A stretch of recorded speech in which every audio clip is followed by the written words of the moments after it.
welcome back to the Luxe Hour Podcast. I'm Whitney. And it's your girl Alicia. And this is the Luxe Hour Podcast. Welcome to the Luxe Hour Podcast, where we encourage Black women to elevate into luxury. Yes. All right. So, wine of the week. We're just going to get straight into it this week. Let's dive into it. Straight into it. Wine of the week. Okay, last week we went bold. We had that soft red that wasn't giving as soft as it said, but it was delicate, but not soft. But today we got a beautiful Moscato. A classic. Okay, every girl's first wine. Literally. This is a California Roots Moscato. So, fun fact. This wine is $5 at Target. Yes, it is. It is top tier. Okay, I love it. It's my go-to cheap wine. They got a billion flavors: rosé, Pinot, Sauvignon, Moscato. They got a bunch of them. But this one is vinted in the Golden State with California grown grapes. This is a 2020 bottle. It's 10% alcohol by volume. The best ingredients for a good life are simple: good food, good friends, and good wine. Crafted from premium grapes grown under the warm California sun, our Moscato's delicate aromas and creamy peach and melon flavors make every day feel a little more special. Pairs perfectly with sweet, freshly picked berries. Enjoy pure vineyard to table goodness in every sip. Vinted and bottled by California Roots Wine Co. All right, so we're gonna get into it. This is California Roots Moscato. Mine is not a blind taste. I need to be honest with y'all because I want to make sure we have a solid bond of trust between us. I've had this before, but y'all haven't. So That's let's correct. see. I do normally go with the Sauvignon Blanc in this one for no reason other than it's stronger than the Moscato. But the Moscato is still a very good pick. So let's see. Here's that back. Yes, ma'am. Let's open this bad boy up. Already I can see carbonation there, so I can see some bubbles there, which tells me that it probably has some of the fizz to it. Very sweet smelling. Almost smells like plastic. Wet. But it's very, it smells sweet. It smells cheap. You know that we're gonna keep it real with you guys. You know that. Did you say it smells cheap? You know what? Yeah, okay, sidebar. I watched a wine review today, girl. This wine sommelier, which is basically somebody who is trained in tasting wines, rating wines, reviewing wines. He did a review, y'all, on MD 2020. Shut up. So he's reviewing the blue one, and he's looking at it. He's like, it's very blue, has a beautiful color, kind of reminds me of antifreeze. And I'm like, wait, play. Y'all, it was hilarious. It was so funny. But what made me laugh and think of it was because he said it's kind of thick, like soup. He said it tastes like hairspray and sugar water. And when I drank this, I'll just say that video clip came to mind. It was given cheap. It's giving soup. It is. I can taste the thicker, syrupy texture to it. It's certainly thicker by far than the red that we had last week. But that's what you get with sweet whites. I don't know. You tasted it. Tell me what you think. Now I've had this before as well, so I do have to be transparent. Okay. Let's open it up. Let's open it up.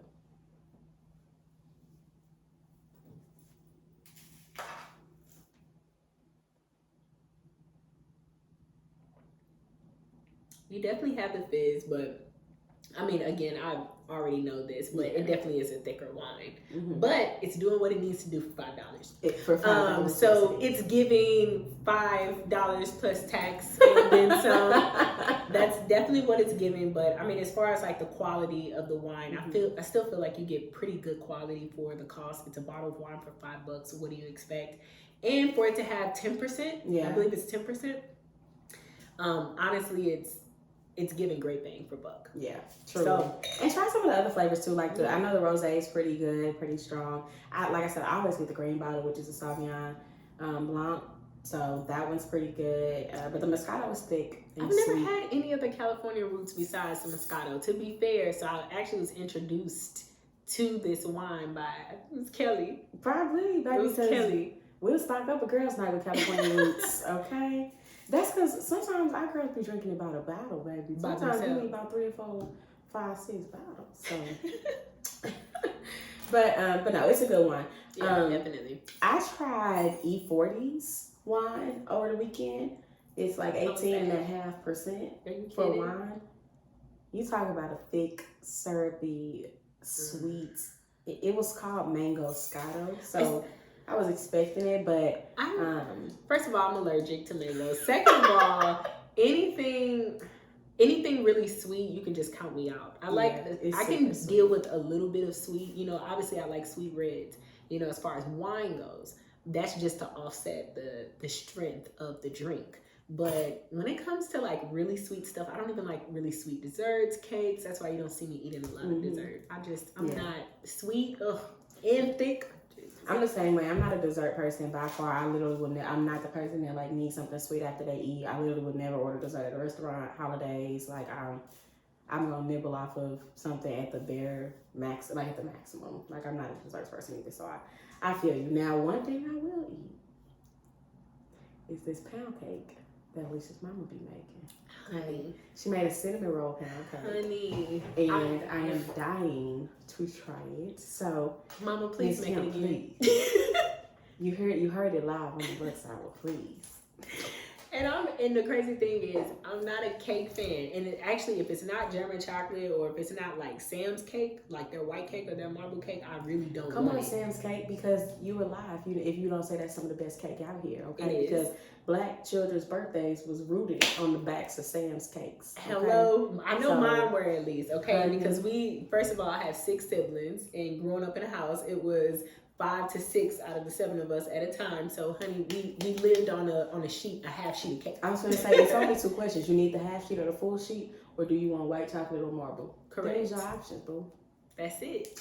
That's it. Just, we have them do the complimentary Hello, happy birthday, whoever. Alicia. There you go.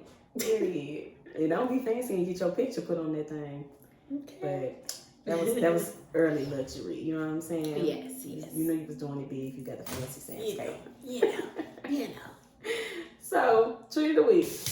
Treat of the week, guys. So for those of you guys who don't know, treat of the week is essentially whatever luxury that you indulged in for the week. And so we always share on every episode. So let the people know what was one of your treats of the week, because I mean, if Whit don't do one thing, she's gonna treat herself, okay? And baby, I don't even know what you call it a treat no more. It's just like lunch. But I bought a new fragrance. So I got a fragrance called Flower Bomb by Victor Rolf. I didn't know you liked Flower Bomb. It smells amazing. Sorry. I'm normally when you talk about scent notes, right? Like, you have to find the notes that like work best on your body. Yeah. I'm normally I like my scents like I like my aesthetic, right? Like I love classic fragrances. I love cashmere. I love things that smell very clean. Honey, almond. I'm not a big vanilla fan. I'm not a big just smell like sweets or desserts or flowers. So it was a surprise to me. But that Flower Bomb, what I wear it with, ironically, is this Dolce. Dolce & Gabbana has a perfume called Shine, and it smells so sweet. It's with the yellow, yes, the yellow top. Yep, the yellow Dolce. And I've been mixing those two together. I can see that. Magic. But the Flower Bomb it smells so good on its own. Like, you don't at all need to mix it with anything, but I just kind of layer my fragrances, just depending on what smell I'm going for. I really base my fragrances on the outfit, so I've been layering. But that was my treat of the week, because that Flower Bomb, if you know, that's up there with the Baccarat, because it was like literally $300. It's expensive. Yeah. So I actually, fun fact, which you won't see it in my collection of fragrances because I keep it at work. So that is literally my work fragrance, because it gives a nice intense smell, and which I normally don't like intense fragrances. But with the job that I do, I feel like it's always a great, piece of my outfit to have a nice intense smell, but that's also powerful, but at the same time it still is very it's still soft to be so powerful, if that makes sense. So but that's a fun fact. I didn't know that. That's just oh my god, I didn't know you like flower. Yep, I got that one. I got the 5 pound. I loved it. Yes, and then that's perfect too. The Dolce shine. To pair those together. I know what both smell like. I don't have the shine. It makes you smell like a honeysuckle. But like, oh my goodness, it just makes you smell like a honeysuckle. Like it smells so good. It smells so good together. But what about you? What was your treat of the week?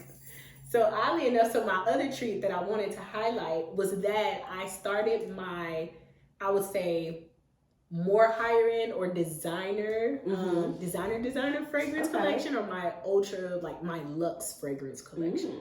So I actually bought a Bond No. 9 fragrance. Wow. Okay, Bond No. 9. Yes. So it was actually in it was Bryant Park, which smells so good, you guys. But of course, for me, I love a more floral scent. When it comes to fragrances, I like something a little bit softer, but still, a tiny bit powerful. Not too overpowering. I don't like an intense fragrance, but I just like a nice parfum that has some weight to it, but at the same time, it's very floral. But Bryant Park Bond No. 9 is like my jam now. So of course, when I'm feeling really fancy, that is a fragrance that I'll be wearing. So I literally wore it the night of New Year's, which was a magical night, but it was a bomb night. But it was a fragrance. I'm telling you, that fragrance definitely just gave me like, it just gave me a different swagger for the night. It gave me a different flavor, a different sauce. And so I just felt like I was on another level. So that night I actually paired that with I had on my YSL bag that I bought, that I had just brought too. So I would say that was my treat of the week, was starting like that, like luxe, fragrance collection, or further, I would say further in, because those fragrances, all the fragrances that we have, they're luxury fragrances. They're designer fragrances, but I would just say I was excited to expand that with Bond No. 9 because I've never had it. I haven't paid that much for a fragrance. So for me, it was just really exciting. So eventually I'll get to Baccarat, but look here. Right now, baby steps. But I definitely want to get into more of those, fragrances, of on the level of the Baccarats. But that was my first fragrance of Bond No. 9, so that was super exciting. Fun fact: if you have been seeing like the Baccarat, because I feel like at this point it's kind of going like social media viral. Yeah. And if you've been seeing those fragrances, you can order samples online. Yeah, online. It's like $12, and you can pick whichever 4 of the Baccarat fragrances you want to try. There's a bunch of them. Like people always see the Baccarat Rogue in there, and that's the most important. That's the most popular one with the red and gold. But there's a bunch of different fragrances, and they are heavily concentrated. Like we went to Italy and we went to the Fragonard parfum factory, at that point, because they are heavily concentrated fragrances. And it was the most amazing experience to see how they like pair the notes and how they bring them together and how they choose fragrances based off of body chemistry. So I say that to say, if you are diving into luxury perfume, get you a sample pack of those Baccarats. You can order 4 of them. You can literally go through the website and choose whichever 4 you want to. More than likely, you won't be able to read the names of them, and that's okay. Because you will grow into it. It's mostly in French. But yeah, I highly suggest that. We will include, we'll add the link somewhere. We'll either put it in our Instagram bio, or we'll make sure y'all have the link. We'll publish it in the socials this week. I know I was just talking about that with a friend, because we had bought the Bond No. 9 together. We brought was it the same? Yeah, we brought the same fragrance. Me and my girl Faith. And so we brought the same fragrance, and we were like, oh man, we should order some samples from that too, even though we're not quite ready right now to make that purchase, but we're like, but definitely we have to get plugged in and make sure we get some samples. But again, shout out to Instagram. It was an Instagram reel that informed me, and that was maybe like a month ago, that you could order samples, because I didn't know that, And at first I was like, dang, well, I'll just probably get the Rouge, the one that everyone's getting with the mostly red and a little bit outline of the gold bottom.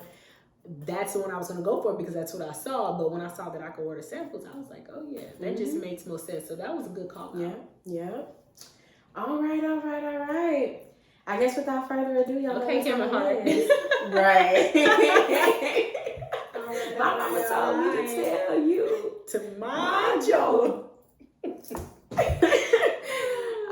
Okay, so last week we talked about non-sexual turn-ons for women, right? So we started out by talking about the whole Ari Fletcher situation. If you're not familiar, go back, watch the last episode, catch up on that. Yes.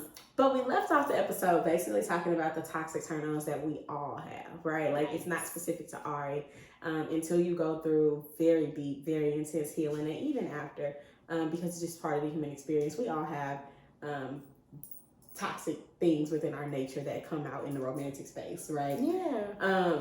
But that typically leads us to choose wrong. Like us being attracted to things that are not good for us, but that we desire or that for some reason stir our insides. Like it is rarely does it pay off, right? And so we're talking about choosing wrong. We're just gonna get into this week, like what are some times that we've chosen wrong? Which one of those traits trip women up the most? Like, and then we want to talk about like, should we be choosing for love or should we choose for more than that, right? Mm-hmm. Like, so without further ado, Alicia, why don't you kick off story time? I feel like this is a Birdman hand rub moment. Birdman hand rub. Oh, child. This is definitely a Birdman hand rub moment. So name a time you chose wrong. Oh my God. I have to be transparent and say there were several. You know, there were several.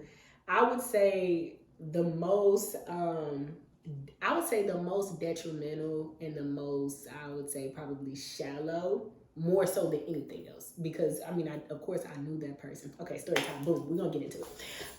So this was a long time ago. So this is when I was in college and I was working at a sneaker boutique. Granted, I don't even know where this man is to this day, okay? Because he's like a ghost to social media. So, but this was back in the day. So your girl was a teeny tot. I was about like 20 at the time. And I was working at this like urban sneaker boutique. Urban, hint the air quotes, okay? Urban being everything in St. Louis. So basically it was just like a lot of our clients were,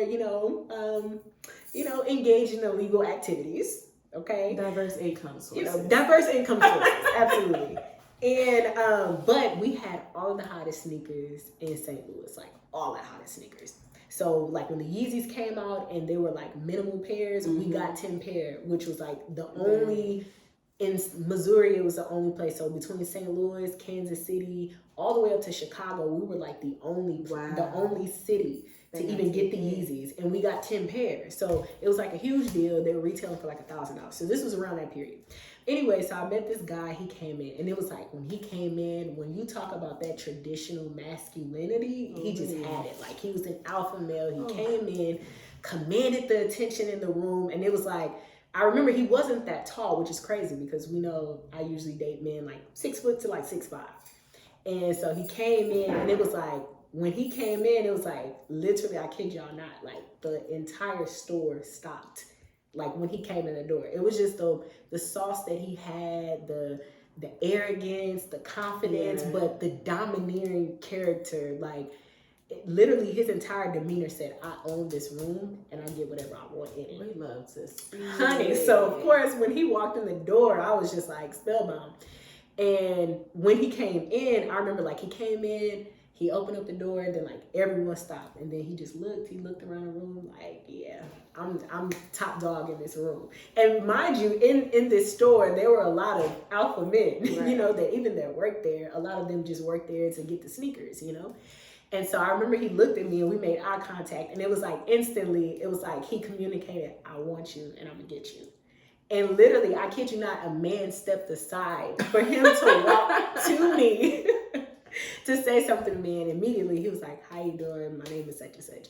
So needless to say, this guy was definitely like your alpha male. He his career choices weren't the greatest. I was young, but it was, and I think the thing was, he was very mature for his age. So it was like, even though I was 20 years old, we were 20 years old, and it was like, I felt like I was dating like a grown man. He had his own house. He had like that he owned.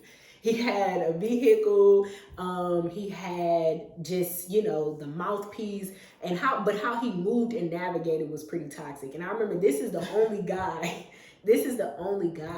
that would ever like and in no type of way was it ever rude, but he's the only guy that was like really emotionally aggressive.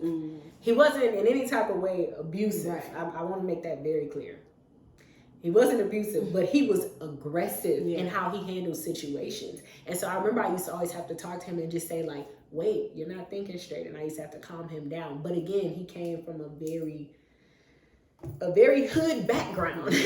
So it wasn't the best choice for me. And I knew that. But at the same time, those toxic attractions that I had towards that domineering alpha male and a man who could provide and protect for me, which he showed me on many occasions. I mean, anything I wanted, he would give it to me. Anything I needed done, he would do it. And men were scared of him. Let's just put it that way. But I just remember, like, this guy is, his background is too hood for me. His career choices aren't the greatest.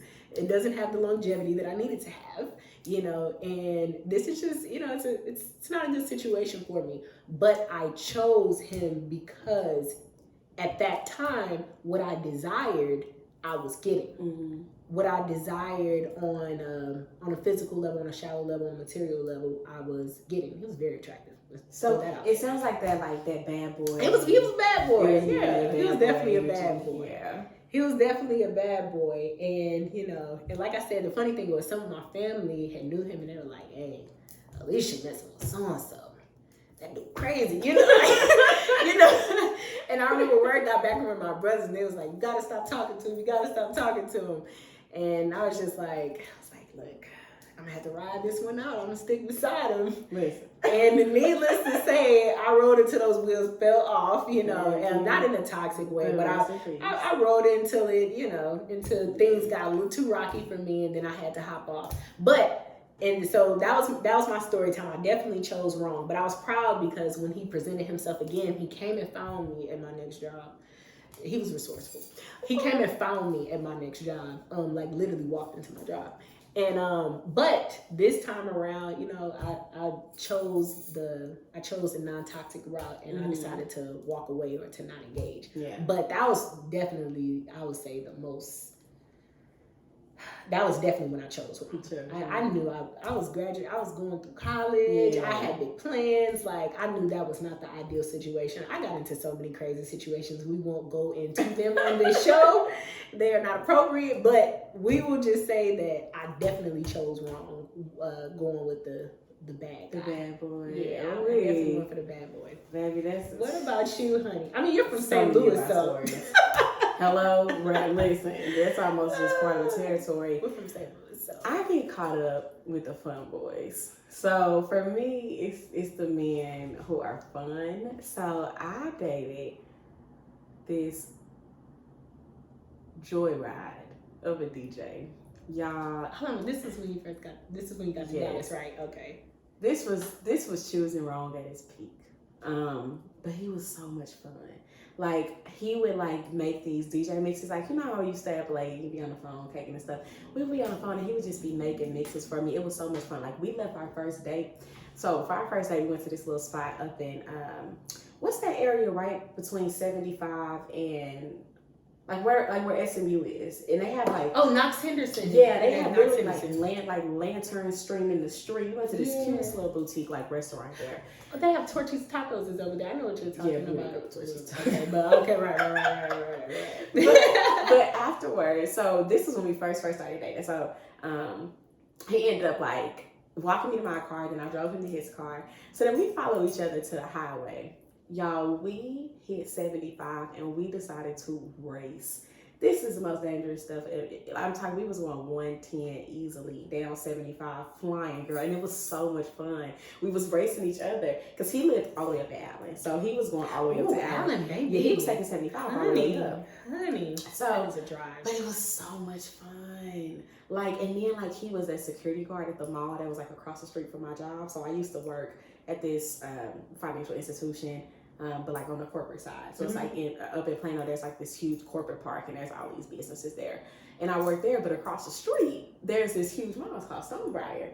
And he used to work there y'all, you talking about lunch breaks, lunch breaks were lit. It was just a good time. It was so much fun, but it never, ever, ever had real potential, and I find or myself intentionality. I find myself often getting caught in the fun trap, like truly, like, and I think that was easily a time that I chose wrong, and that was actually ended up how it ended. Like I had to tell him, like, listen, this is not something that's it's not fruitful. Yeah, but it was so much fun.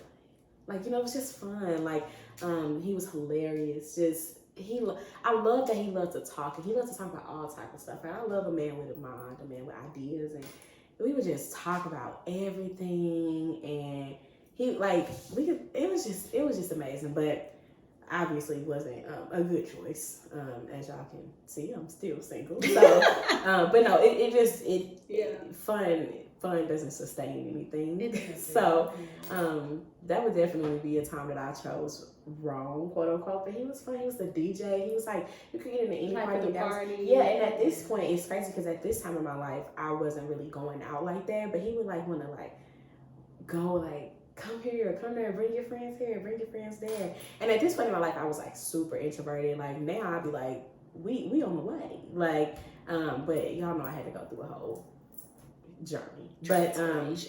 But yeah, I just met him at a point in my life where I needed the fun now. And it was a pleasant experience. It just wasn't a long-term experience, So. And you said a word right there. These experiences, they were fun, right? Mm-hmm. But at the same time, when we look for longevity, right, that's what we should be dating with, that type of intentionality. But oftentimes we go for what feels good right now, what's fun right now, what's attractive right now. And even though we say that we're thinking about the long term and that we want to be married, but it's like our actions aren't in alignment with that, because when we look at the consequences of our actions, it's not in alignment with what we want. But I think a lot of times we just think about, okay, how I feel or what I can experience. I'm having a good time, or I'm attracted to him, or ooh, I feel protected, I feel secure for now. But when we're in terms of longevity, where will that land you? Where will this interaction land you? And I think that that's the disconnect is, how can you get, fun in a relationship? How can you and your partner build that type of bond? But how can you do that with a partner who has longevity, if that's what you truly desire? Yeah. But I get that, and we do like we're talking about bad boy, when we were younger, or or even fun guys, when we were younger, and even when we're older. A lot of us have experiences at different ages with these different types of guys. I just highlighted one when I was younger, but I've had the fun guy experiences, or maybe a little bit of the bad guy later on in life. We've had those experiences. We just shared, one of our stories, but we've all been there, done that. Been there, done that. What are some traits aside from like choosing men who have an air of protectiveness? Because when we say bad boy, like men always say that so spitefully. They always be like, they just want these. They want a nigga that'll be the hood. Yeah, basically, what they're saying is a hood guy who doesn't have the type of career that would give him a 401k, and he doesn't have his security that way, or he's not an entrepreneur, so he's not set up with a job that he can put down on paper. And most of the time it's not truly that. Like most of the time it's that, like that's what men think, right? But really it's women like to be with men who make them feel safe, and I don't know, for whatever reason it just feels safe.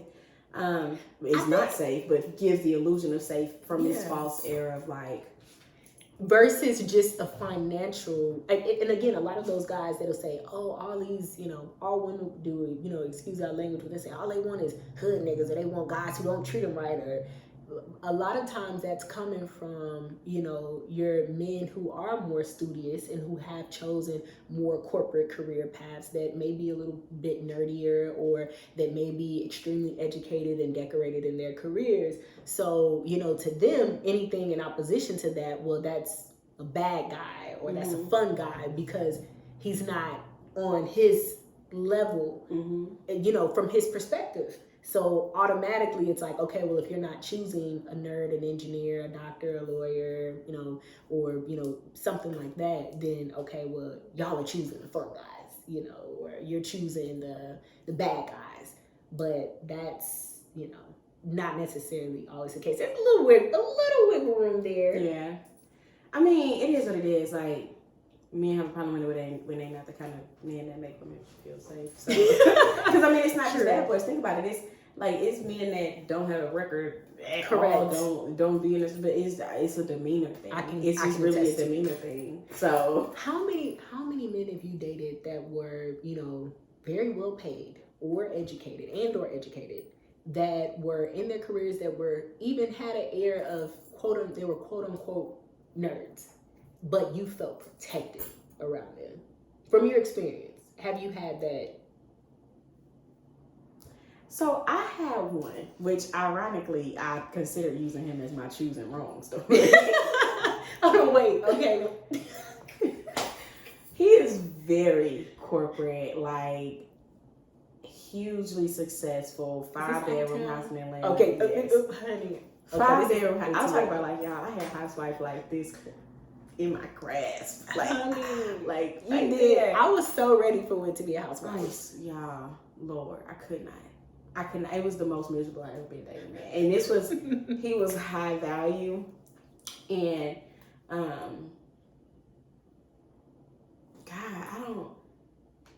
I was just bored out of my mind. He was so self-absorbed. Like, literally all that there was work. Like, he would call me in the middle of the day at work, complaining about work. End of the day, complaining about. He never ever would ask me like how I was doing, how my day went. He never cared like what's on your mind. Like, I could not talk to him about anything. Like, it was literally just like, oh, well, I'm like this. Well, I'm like this big corporate guy. Like, come on. So, but I say that to say, one, and he was very smart. He was very studious, but he was reformed, like very much so. Like he, we call that's a guy who has a hood background, but he's been educated and since then refined. So I felt safe with him all day long. Yes, I just was exactly. bored out of my mind. But he was a guy that some people need to and find love with the opposite, right? Because it's the opposites attract. You need a mate who compliments you. Exactly. But like, I need somebody just like me. That's compatible. I need somebody exactly like me. Like, that's it. I don't need opposites attract. He's like, it don't work. It just doesn't work for me. So I very much so need opposites attract. So I think that's definitely a trait that gets women caught up. I think another trait that gets women caught up is like smooth talkers. Like, the charmers, charismatic, yeah. But can I interject here? Oh my God. Okay, so I think that gets a lot of women caught up because a lot of women are knowingly naive. Yeah. They're blissfully ignorant. Yeah. You know what I mean? Because I think that a lot of women, know better. You can see through the smooth talk. You can see through the excuses about why he can't take you on a proper date, or why he only calls you after 9 p.m., or why, he posts the things that he posts on social media, or why X, Y, and Z, right? Et cetera, et cetera, et cetera. But because, he looks good, he's fun, or he's financially stable, or whatever the case is, whatever it is that you like, you will knowingly say, well, no, I believe him. I think that's the part that trips us up with those type of men, is because we know better, but we want to justify our actions in the moment. Yeah, because I think just simply finding somebody who you want to try to build with, right? Yeah. Potential is another trait that gets women. If there's a heel that women will croak out on, that's the Achilles heel for sure. That is my most recent heel that I have. Y'all come put flowers at my gravesite at the bottom of Potential Hill, because that's where you can find me as of lately. I'm dying on the inside. I'm dying, girl. But we have a tendency to want to see the best. Like, it's a feminine trait to lean towards flow, nurture, to lean towards optimism, to nurture, right? To believe that you can bring the best out of a thing.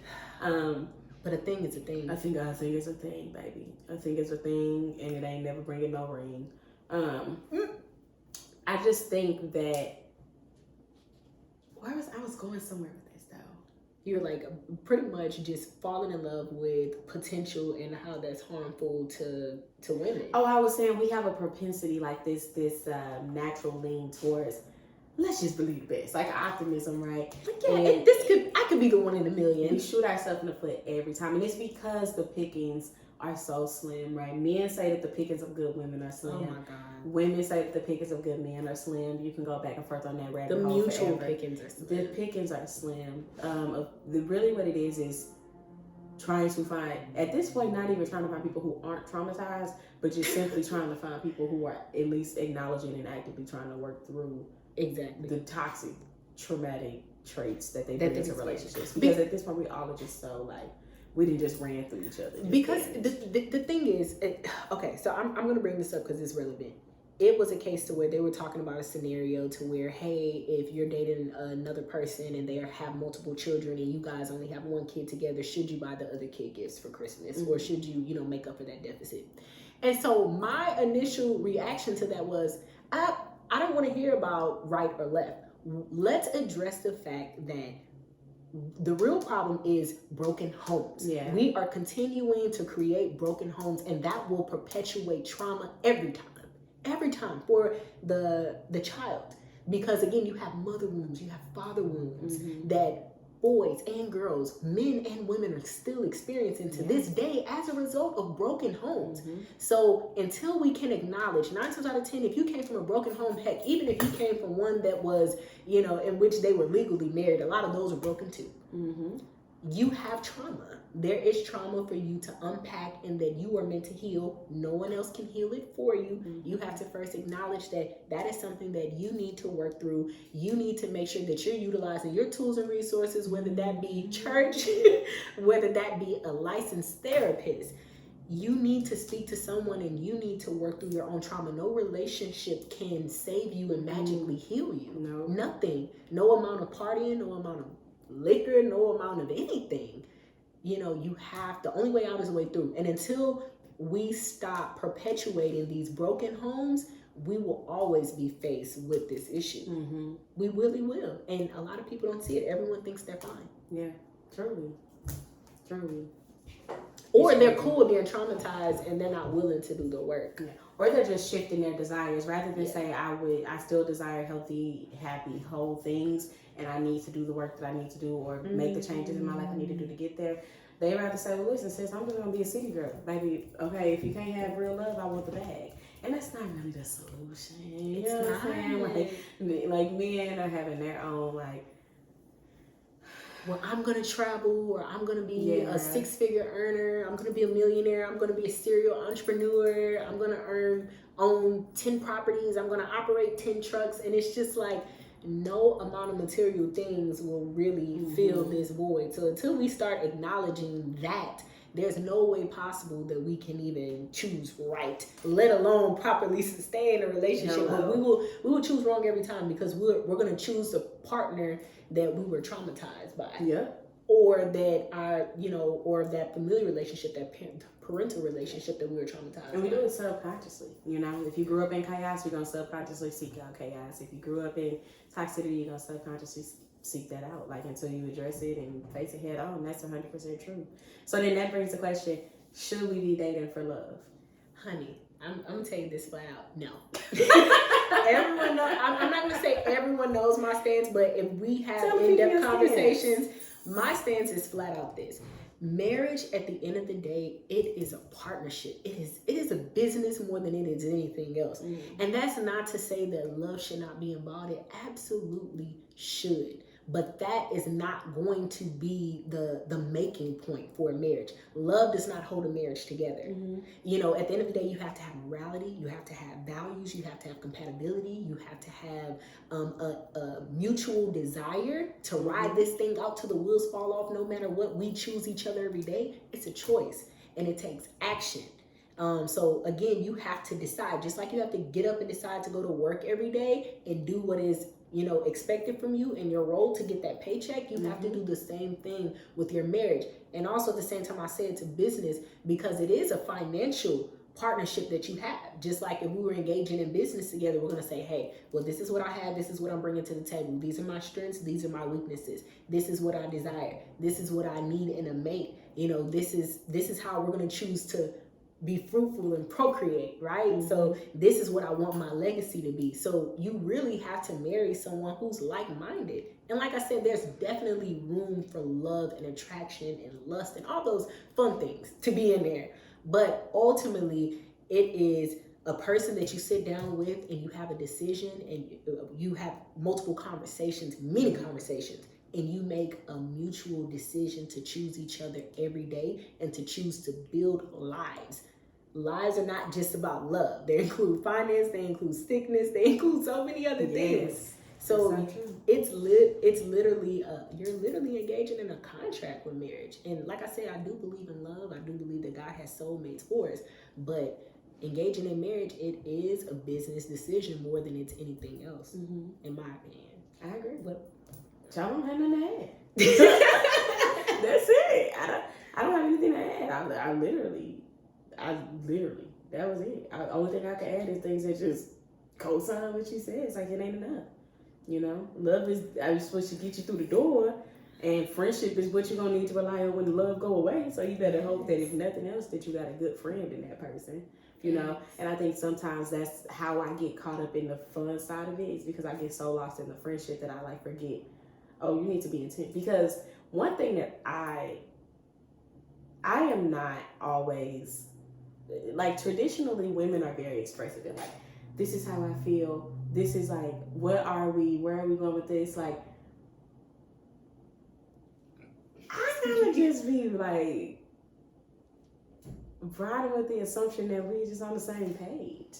And then I always look up and be like, but we're not though. Where are we at?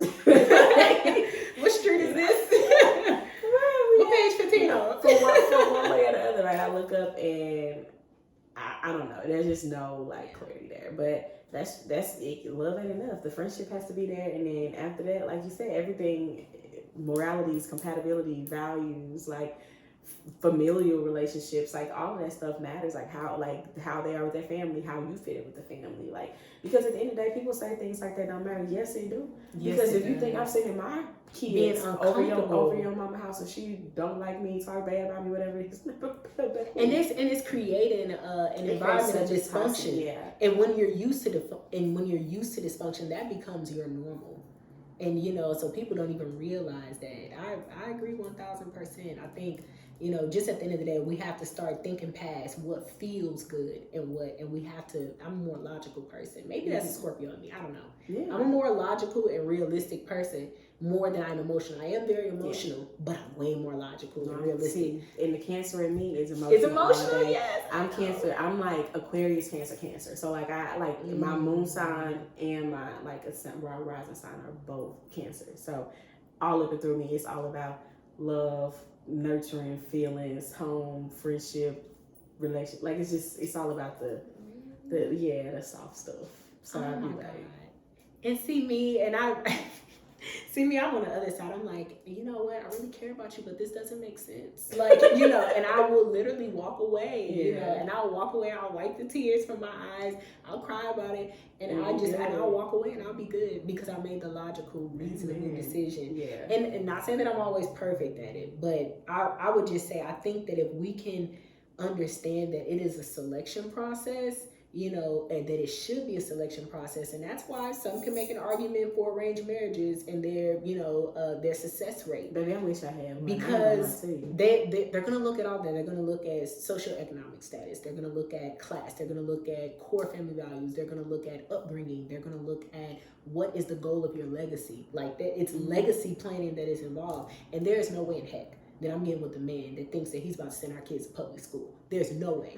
My kids are never going to public school. So, but we have to be on the same page about that. Education is important. Not that he or she has to go and get a college degree, but I just value having, you know, my child being able to be expressive and articulate and to have a high level of intellect. Yeah. I value that. So, You know, whether they're going to be an entrepreneur with that at 17 and decide to graduate early from college and run out to New York to start their tech business. I don't care. Yeah. But I just want to be able to provide them with certain tools. So that's important to me. So that's gonna draw me in way more than a man who's just a little bit finer or a little bit taller or, you know, which are things that are important to me physically. But again, I think that we've gotten so caught up in how each other looks and social media and all these other, you know, shallow things that we have just looked right past all of the things that truly matter and all the things that are argument starters and marriage enders.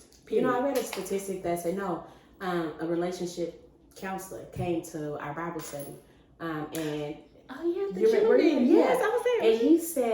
And he said that in marriage, most couples have the same 4 to 5 fights for their whole duration of their lives. It's never like new stuff. It's always fighting about the same stuff. You always fighting about the same stuff, whether it's this person doesn't carry their fair share of the load with the kids, or this person is super irresponsible with money. This person's family life often interferes with our relationship, right? It's these types of things, and you have those same fights over and over again. It's rarely new fights. It's always the same 4 to 5 fights. And so he basically, for lack of better words, like, you better pick your 4 to 5 fights well. Like, you better pick things or find things that you can fight about for the rest of your life, essentially. And fight is it's an intense word, but for lack of better words, it's just pick things that you can disagree about and have repeated disagreements for the rest of your life. Because in choosing wrong, to that point, a lot of us, we go into women, we go into a relationship thinking that we can change that man. But something else that he said pivotal that day was, he saying you have to go into a relationship, however that person is right now, you have to decide, if nothing changes about this person, can I deal with it? So to your point, those 4 to 5 things, right now, what you see is, if nothing changes, if they don't get better, are you happy with what you have? Those 4 to 5 fights that you're having right now, is that going to be realistic? Yep. That's it. For real. He had a lot of great. He had a lot of gems. I forget his name.